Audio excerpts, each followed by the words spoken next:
कि आप लोग सब एक हो जाओ, नहीं तो तुम मिट जाओगे। मुसलमान भी यहां मिटेगा, ईसाई भी मिटेगा। यदि ये देश हिंदू राष्ट्र होता है और संविधान को बदला जाता है तो ना तुम रहोगे ना हम रहेंगे, और बैकवर्ड रहेगा, ना शेड्यूल कास्ट रहेगा, ना शेड्यूल ट्राइब्स रहेगा। सब लोगों का मटिया मेट हो जाएगा, चंद लोगों के हाथ में ये देश रह जाएगा। जो इस देश का मूल निवासी है वो फिर कटोरा लेकर भीख मांगेगा। जो आईएएस और आईपीएस बनते हैं उनको बनने नहीं दिया जाएगा, इंजीनियर डॉक्टर बनते हैं उनको बनने नहीं दिया जाएगा। ये देश के पढ़े लिखे लोगों, ये देश के नौजवानों, ये देश के डॉक्टर इंजीनियरों, ये देश के आईएएस आईपीएस हो, मैं और किसी से नहीं कह रहा, लेकिन याद रखना आने वाले समय में न तुम केक खरीद पाओगे, न सोफा पर चल पाओगे, न सोफा पर रह पाओगे, न गाड़ी में चल पाओगे, न बड़े मकान में रह पाओगे। तुम्हारा स्थान होगा झोंपड़ी, और जहां से सारी गंदगी बहती है, जहां पर नाला आता है, वहां पर तुम रहोगे। सार्वजनिक स्थानों पर तुम चल नहीं पाओगे, कोई दुकान तुम खोल नहीं पाओगे, आईएएस आईपीएस बन नहीं पाओगे, रोजगार के अवसर खत्म हो जाएंगे। तुम लोग जो 5000 वर्ष पहले गुलाम थे, आगे आगे हाड़ी और पीछे झाड़ू, फिर तुम्हारे आ जाएगा। भलते करुणाकर की बात को याद रखना। मैं तो आज हूं, कल नहीं रहूंगा, मैं चला जाऊंगा, लेकिन आप मेरी बातों को हमेशा, जब तक ये धरती आसमान रहेंगे, आप याद करेंगे। तुम्हारे इस जातिवादी राष्ट्र में क्या मुसलमान रहना पसंद करेंगे? क्या दलित और आदिवासी, जिनको सदियों से, जो शेड्यूल कास्ट शेड्यूल ट्राइब्स के लोग हैं, बैकवर्ड के लोग हैं, मुसलमान हैं, जिन पर जुल्म हो रहा है जातिगत और संप्रदाय के धर्म के आधार पर, क्या वो तुम्हारे इस हिंदू राष्ट्र को स्वीकार करेंगे? मुझे तो लगता है कोई स्वीकार नहीं करेगा।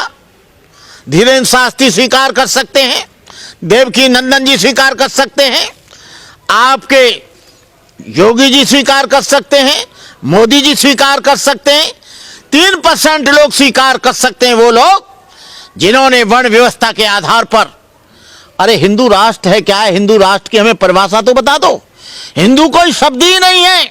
डिस्कवरी ऑफ इंडिया में जवाहरलाल नेहरू ने लिखा है कि हिंदू का मतलब है सिंधु, और सिंधु का मतलब है जो फारस के लोग थे, फारसी भाषा में।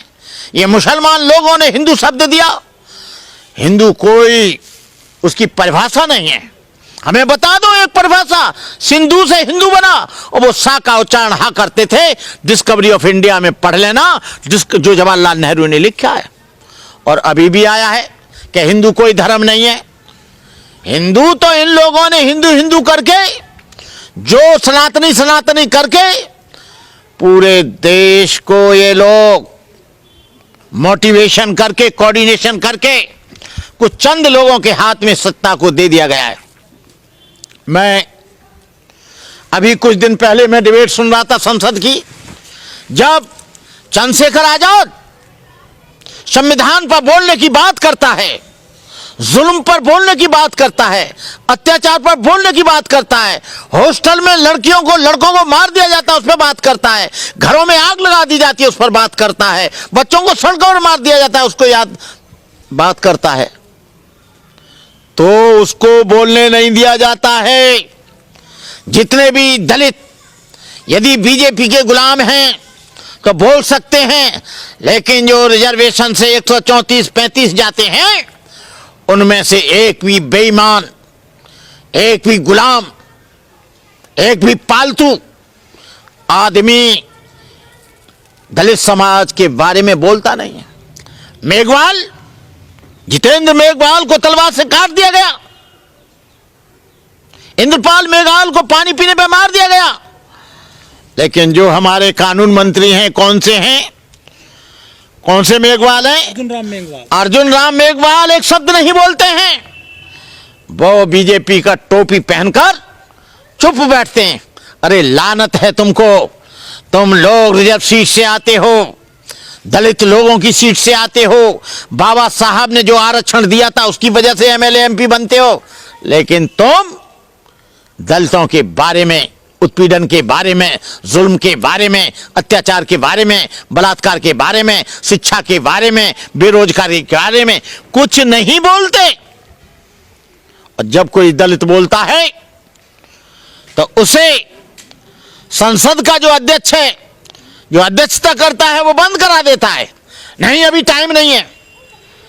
तुम्हारे हिंदू राष्ट्र को सुनने का टाइम है, राम की बात सुनने का टाइम है, राम मंदिर को सुनने की टाइम है, कृष्ण जन्मभूमि को, मस्जिद को सुनने का टाइम है।